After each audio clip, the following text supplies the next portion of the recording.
ప్రక్షాళనలో రాష్ట్ర ప్రభుత్వం పకడ్బందీగా ముందుకు సాగుతుంది. మూసీ నది ప్రక్షాళన కోసం చేపట్టిన సర్వే ఉద్రిక్తత పరిస్థితుల మధ్య సాగింది.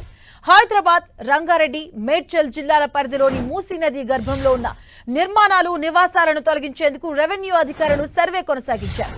నది గర్భంలో ఉన్న నిర్వాసితులకు నచ్చజెబుతూ మార్కింగ్ వేసేందుకు ప్రయత్నించారు. పలుచోట్ల బాధితులు అధికారులను అడ్డుకుని నిరసనకు దిగారు. చైతన్యపురి డివిజన్ పరిధిలోని గణేష్ నగర్, న్యూ మారుతి నగర్ లో ఉద్రిక్తత నెలకొంది. అధికారులు ఇంటికి మార్కు వేయడానికి రాగా ఓ వ్యక్తి కిరోసిన్ పోసుకుని ఆత్మహత్యకు ప్రయత్నించాడు. ఇక మూసీ నదికి సమీపంలోని నివాసాల వద్ద పెద్ద సంఖ్యలో మహిళలు బైఠాయించి ప్రభుత్వానికి వ్యతిరేకంగా నినాదాలు చేశారు.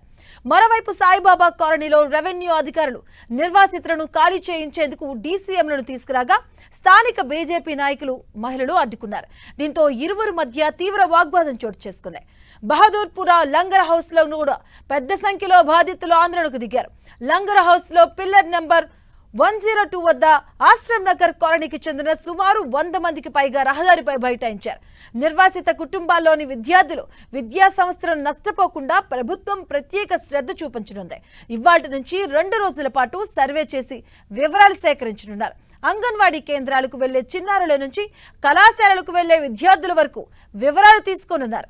నిర్వాసిత కుటుంబాలకు కేటాయించిన 2 పడకల గదుల ఇళ్ల సమీపంలోనే విద్యార్థులకు పాఠశాల, కళాశాలల్లో ప్రవేశాలు కల్పించేందుకు సన్నాహాలు చేస్తున్నారు. మూసీ నది గర్భంలోని నిర్వాసితులను తరలించేందుకు జీహెచ్ఎంసీ ప్రణాళిక సిద్ధం చేసింది. బాధితులకు 14 చోట్ల డబుల్ బెడ్రూమ్ ఇల్లు కేటాయించారు.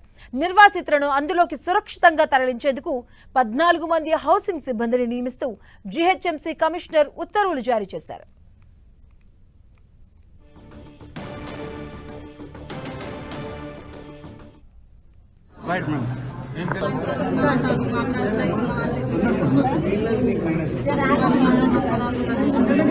వీడియో తీసుకున్నారు మేడం.